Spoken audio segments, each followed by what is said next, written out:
পাপৰি প্ৰথম কথাটো হৈছে আমি ইতিমধ্যেই কৈছোঁ যে জনজাতিকৰণৰ গোটেই প্ৰক্ৰিয়াটোক লৈ বাৰে বাৰে আলোচনা হয়, কিন্তু সেই আলোচনা সদায় কেৱল প্ৰতিশ্ৰুতিতেই থমকি ৰৈ যায়। পৰৱৰ্তী সময়ত কোনো ধৰণৰ ইতিবাচক সঁহাৰি নহয়।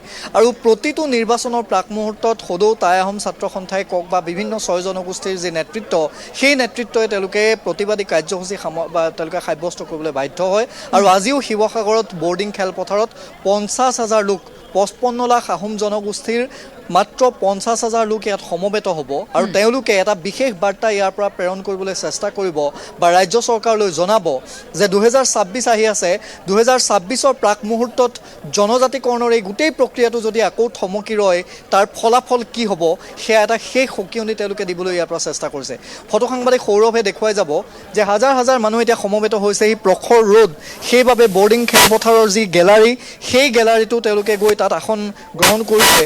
আৰু কেন্দ্ৰীয় সভাপতিগৰাকী ইতিমধ্যে ৰাজ্য চৰকাৰ বা কেন্দ্ৰীয় চৰকাৰলৈ যে গোটেই প্ৰক্ৰিয়াটো যদি থমকি ৰয়, 2026ৰ প্ৰাক মুহূৰ্তত যদি এই প্ৰক্ৰিয়া হৈয়ে ৰয়, তেতিয়াহ'লে কিন্তু 2026ৰ যি ফলাফল, সেই ফলাফলত কিছু জটিলতাৰ সৃষ্টি হ'ব। গতিকে আমি পুনৰবাৰ কেন্দ্ৰীয় সভাপতি বসন্ত কুমাৰ গগৈ আছে, আমি তেখেতৰ ওচৰলৈ অকণমান আহিব বিচাৰিছোঁ। আৰু ইতিমধ্যে আমি তেওঁৰ সৈতে কথা পাতিছোঁ। প্ৰখৰ ৰ'দ, বিভিন্ন প্ৰান্তৰ পৰা অহা যিসকল লোক, তেওঁলোকে আশ্ৰয় বিচাৰি, ছাঁ আশ্ৰয় বিচাৰি বিভিন্ন প্ৰান্তত বহিছে। মানুহ কেৱল মানুহ আমি দেখিছোঁ আহি আছে। এতিয়া গোটেই প্ৰক্ৰিয়াটো হৈছে, আপুনি ইতিমধ্যে কথাখিনি কৈছে, কিন্তু এই বাৰ্তা ৰাজ্য চৰকাৰ বা কেন্দ্ৰীয় চৰকাৰে গ্ৰহণ কৰিব নে তেওঁলোকে এয়া আপোনালোকৰ নিয়ম মাফিক কাৰ্যসূচী বুলি তেওঁলোকে এটা পাতলীয়া ধৰণে ধৰি এই গোটেই প্ৰক্ৰিয়াটো নস্যাৎ কৰিবলৈ চেষ্টা কৰিব? কেন্দ্ৰীয় চৰকাৰে ৰাজ্য চৰকাৰে কথাবিলাক গুৰুত্বৰে ল'ব লাগিব। যদি গুৰুত্বৰে কথাবিলাক নলয়, কথা বেলেগ হ'ব। 26ৰ নিৰ্বাচন আহি আছে, আমি কৈছোঁ আমি এটা জাতীয় দায়িত্ব পালন কৰিব লাগিব চৰকাৰে, যে আমি 55 লাখ আহোম জনগণৰ যি ৰাইজ আছোঁ, আমি ৰাজনৈতিকভাৱে সক্ৰিয়, আমি বিৰাট চেঞ্চিটিভ এই ক্ষেত্ৰত। গতিকে আমি যি সিদ্ধান্ত ল'ম 26ত তেখেতলোকে গম পাব। গতিকে তেখেতলোকে যি প্ৰতিশ্ৰুতি দিছিলে, প্ৰতিশ্ৰুতি পূৰণ কৰিব লাগিব। যদি প্ৰতিশ্ৰুতি পূৰণ নকৰে, তেতিয়াহ'লে হেনৰ এজাত হ'ব। এই গোটেই প্ৰক্ৰিয়াটো বাৰম্বাৰ যেতিয়া আলোচনা হয়, কি কংগ্ৰেছ চৰকাৰে কওক বা কি বিজেপি শাসিত মিত্ৰজোঁটৰ চৰকাৰে কওক, এই গোটেই প্ৰক্ৰিয়াটোত আলোচনাৰ ক্ষেত্ৰত আপোনালোকে যেতিয়া আলোচনা হয়, তেতিয়া আপোনালোকক কি কি কোৱা হয় বা টেকনিকেলি কিমান দূৰ আগুৱাই যোৱা বুলি কোৱা হয়? টেকনিকেলি একো আগবঢ়াই নাই। তেখেতলোকে আমাক কৈছে জনজাতিকৰণৰ মৰ্যাদা দিম, আপোনালোকৰ বৈশিষ্ট্য আছে, আৰু বৈশিষ্ট্য আছে কাৰণে বিলখন গৈ ৰাজ্যসভাত উঠিলগৈ। তাৰপিছত বিলখন পাছ নকৰালে অন্তত তেখেতলোকৰ নিৰ্বাচনিক এটা এজেণ্ডা আছে। গতিকে সেই নিৰ্বাচনিক এজেণ্ডাৰ পৰা আঁতৰি আহি জাতিটোৰ কাৰণে তেখেতলোকক কাম কৰিবৰ কাৰণে আমি অনুৰোধ জনাইছোঁ। আৰু থলগিৰি খিলঞ্জীয়া ৰাইজৰ সুৰক্ষিত ভৱিষ্যতৰ স্বাৰ্থত আহোমকে ধৰি 6টা জনগোষ্ঠীৰ জনজাতিকৰণৰ মৰ্যাদা দিবৰ কাৰণে আমি এই ঐতিহাসিক বৰ্ডিং খেলপথাৰত তেখেতলোকক দাবী উত্থাপন কৰিছোঁ। ৰাজ্যৰ বিভিন্ন প্ৰান্তৰ পৰা অহা আমি পৰিৱেশটো এবাৰ দেখুৱাইছোঁ। ফটো সাংবাদিক সৌৰভে বৰ্ডিং খেলপথাৰত এতিয়াই প্ৰায় 10,000ৰো অধিক লোক ইয়াত সমবেত হৈছে। এতিয়া এই লোকসকল যে আহিছে, এই প্ৰখৰ গৰমক নেওচি, প্ৰখৰ ৰ'দক নেওচি, তেওঁলোকেও সেই যিটো নিজৰ ন্যায্য দাবী, সেই দাবী তেওঁলোকে ইয়াত কৰিবলৈ বা সেই ন্যায্য দাবীটো তেওঁলোকে উত্থাপন কৰিবৰ বাবে ইয়ালৈ আহিছে। সেই দাবীক বাৰে বাৰে কিয় অগ্ৰাহ্য কৰা হয় বা বাৰে বাৰে ৰাজ্য চৰকাৰে এই গোটেই বিষয়টো কিয় নস্যাৎ কৰিবলৈ চেষ্টা কৰে? স্বদেশ আৰু স্বজাতিৰ কাৰণে আত্ম বলিদান দিয়া আৰু নিজক আগত ৰাখি জাতিটোক প্ৰতাৰণা কৰা এইখন চৰকাৰে, গতিকে এই ধৰণৰ যিখিনি কাম কৰি আছে তেখেতলোকক আমি ধিক্কাৰ জনাইছোঁ। আৰু তেখেতলোকৰ যিটো জাতীয় দায়িত্ব পালন কৰিবৰ কাৰণে আমি পুনৰবাৰ ঐতিহাসিক বৰ্ডিং খেলপথাৰত তেখেতলোকক সকীয়াই দিছোঁ। ৰাইজলৈ কি আহ্বান থাকিব আৰু ৰাজ্য চৰকাৰলৈ কি আহ্বান থাকিব? ৰাইজৰ ক্ষোভ আছে, আক্ষেপ আছে। এটা জীয়া জনগোষ্ঠী, যিটো জনগোষ্ঠীয়ে নিজৰ সৰ্বোচ্চ ত্যাগ কৰি অসম আৰু অসমীয়াৰ কাৰণে সৰ্বোচ্চ কৰি থৈ গ'ল, সেই জনগোষ্ঠীৰ প্ৰতাৰণা কৰা হৈছে, প্ৰবঞ্চনা কৰাইছে। আৰু সেই প্ৰবঞ্চনাৰ ক্ষোভত ৰাইজে যি ওলাই আহিছে আৰু চৰকাৰক স্পষ্ট বাৰ্তা দিব বিচাৰিছে, যদি আমাক সংৰক্ষণৰ মৰ্যাদা নিদিয়ে, আমাক যদি চৰকাৰে জীয়াই থকাৰ অধিকাৰ যদি প্ৰদান নকৰে, তেতিয়াহ'লে অনাগত সময়ত হেনৰ এজাত নিশ্চিতভাৱে হ'ব। 2026 আহি আছে। মই পুনৰ সুধিছোঁ যে 2026ৰ এই যিখন ৰাজনৈতিক যুদ্ধ হ'ব, ইয়াৰ পূৰ্বে উজনি অসমৰ ৰাইজে এক প্ৰকাৰ দেখুৱাইছে বিজেপিক যে তেওঁলোকৰ যিটো ভেটি, সেই ভেটি এক প্ৰকাৰ তছনছ কৰি দিছিল 2024ৰ প্ৰাক মুহূৰ্তত। 2026 আহি আছে, জনজাতিকৰণৰ প্ৰক্ৰিয়াটো যদি আগবঢ়াই নাই, তেতিয়াহ'লে 2026লৈকেও যে আগবাঢ়িব তাৰ আশাও খুব ক্ষীণ। কি হ'ব, পৰিণতি কি হ'ব? 6 জনগোষ্ঠীক কৰা প্ৰতাৰণা, থলগিৰি খিলঞ্জীয়া ৰাইজৰ বিৰুদ্ধে কৰা তেখেতলোকৰ নীতি আৰু তেখেতলোকৰ অনিয়ম, তাৰ বিৰুদ্ধে উজনি অসমৰ থলগিৰি ৰাইজ ক্ষুণ্ণ হৈছে। গতিকে তাৰ প্ৰতিফলন 26ৰ ইলেকশ্যনত নিশ্চয় আপোনালোকে দেখিবলৈ পাব। ধন্যবাদ জনাইছোঁ। পৰিৱেশটো আমি দেখুৱাই যাম।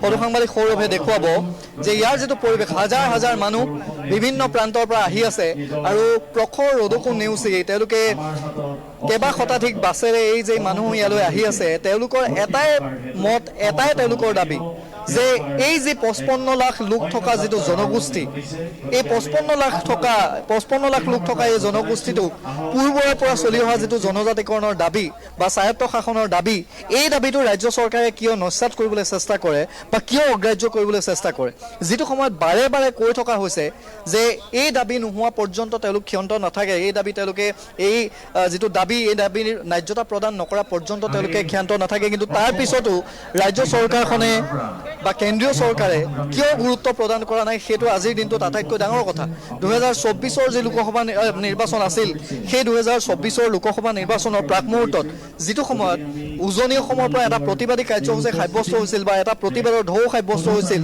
যে সমষ্টি বিলুপ্তিকৰণক লৈ বিজেপি দলটোৱে বা ৰাজ্য চৰকাৰে যিখিনি ব্যৱস্থা গ্ৰহণ কৰিছিল সেই ব্যৱস্থাটোৰ বিৰোধিতা কৰিছিল আৰু তাৰ যিটো পৰিণতি সেই পৰিণতিত কিন্তু যোৰহাট লোকসভা সমষ্টিৰ পৰা তেওঁলোকৰ যিগৰাকী প্ৰাৰ্থী মিত্ৰজোঁটৰ প্ৰাৰ্থীগৰাকী তেওঁ পৰাস্ত হৈছিল গতিকে 2026ৰ প্ৰাক মুহূৰ্তত পুনৰ এই টাই আহোম জনগোষ্ঠীয়ে তেওঁলোকে বাৰে বাৰে পুনৰ এটা বাৰ্তাই দিব বিচাৰিছে ৰাজ্য চৰকাৰখনক যে 2026ৰ বিধানসভা নিৰ্বাচনৰ প্ৰাক মুহূৰ্তত যদি এই দাবীয়ে ন্যায্যতা নাপায় তেতিয়াহ'লে ইয়াৰ যিটো পৰিণতি হ'ব সেই পৰিণতি কিন্তু ৰাজ্য চৰকাৰে বা এই যিটো শাসকীয় দল এই শাসকীয় দলটোৱে ৰাজনৈতিকভাৱে ইয়াৰ যিটো পৰিণতি সেই পৰিণতিৰ সন্মুখীন হ'ব বুলি তেওঁলোকে ইতিমধ্যে সকিয়নি দিছে ইয়াৰ পিছতো এতিয়া কেন্দ্ৰীয় চৰকাৰৰ সৈতে ত্ৰিপাক্ষিক বৈঠক হয় কেন্দ্ৰীয় চৰকাৰ ৰাজ্য চৰকাৰ বা এই ছয় জনগোষ্ঠীৰ নেতৃত্বৰ সৈতে ত্ৰিপাক্ষিক বৈঠক হয় তেওঁলোকক প্ৰতিশ্ৰুতি দিয়া হয় সাংবিধানিকভাৱে এই গোটেই প্ৰক্ৰিয়াটো আগুৱাই লৈ যোৱাৰ এটা প্ৰতিশ্ৰুতি তেওঁলোকে প্ৰদান কৰে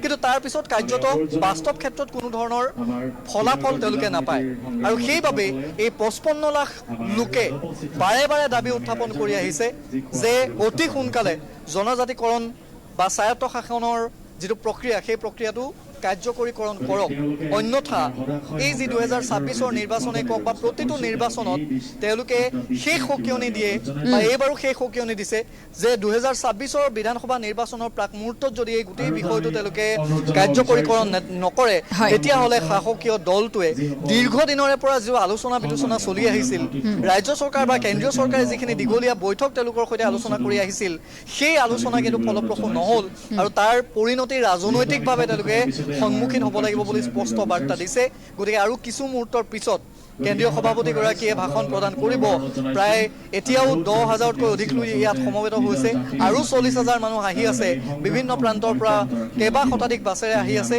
আৰু সেই সকল লোক অহাৰ পিছতেই মূল যি কাৰ্যসূচী সেই মূল কাৰ্যসূচী আৰম্ভ হ'ব আৰু ইয়াৰ পৰাই ৰাজ্য চৰকাৰলৈ বা কেন্দ্ৰীয় চৰকাৰলৈ তেওঁলোকে আনুষ্ঠানিকভাৱে সেই সকিয়নি দিব যে হয় জনজাতিকৰণ দিয়ক হয় স্বায়ত্ত শাসন দিয়ক নহ'লে তেওঁলোকে 2026ৰ প্ৰাক মুহূৰ্তত বা 2026ৰ যি ফলাফল সেই ফলাফল কিন্তু ৰাজনৈতিকভাৱে তেওঁলোকে তাৰ পৰিণতিৰ সন্মুখীন হ'বলৈ সাজু থাকিব লাগিব বুলি ইতিমধ্যে তেওঁলোকে ইয়াৰ এইখন মঞ্চৰ পৰা আৰু কিছু মুহূৰ্তৰ পিছত তেওঁলোকে সেই সকিয়নি আনুষ্ঠানিকভাৱে প্ৰদান কৰিব পাপৰি নিশ্চিতভাৱে কষ্ট বাৰু সেয়া দেখিবলৈ পাইছোঁ যেতিয়াই যিখন চৰকাৰ আহে প্ৰতিখন চৰকাৰে কৌশলগত ৰাজনীতিৰ মাজেৰে এই প্ৰক্ৰিয়াটো যিহেতুকৈ লৈ গৈছে ইমান দিনে আজি 15 বছৰো অতিক্ৰম কৰি গ'ল এই জনজাতিকৰণৰ প্ৰক্ৰিয়া কিন্তু জনজাতিকৰণ আজি পৰ্যন্ত নহ'ল জনজাতিকৰণ নহয় বুলিও প্ৰতিখন চৰকাৰে যেন নিৰ্বাচন পাৰ হোৱাৰ পাছতেই জনজাতিৰ বিচাৰি থকা সেই লোকসকললৈ সেই স্পষ্টকৈ বাৰ্তা দি আহিছে কিন্তু এইবাৰ জনজাতিকৰণৰ এই যে আশ্বাস চৰকাৰৰ এই যে কৌশলগত ৰাজনীতি সেই ৰাজনীতিক যেন গুৰুত্ব দিয়াৰ সময় নাই ছয় জনগোষ্ঠীয় সেই সংগঠনৰ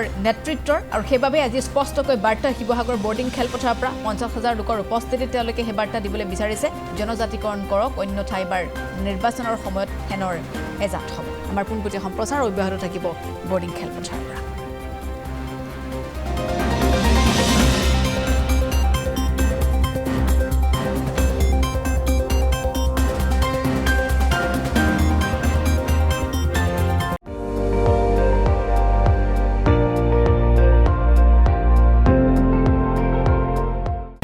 আপুনি চাই আছে ND24 সৰ্বশ্ৰেষ্ঠ নহয় সৰ্বোত্তমৰ দৌৰত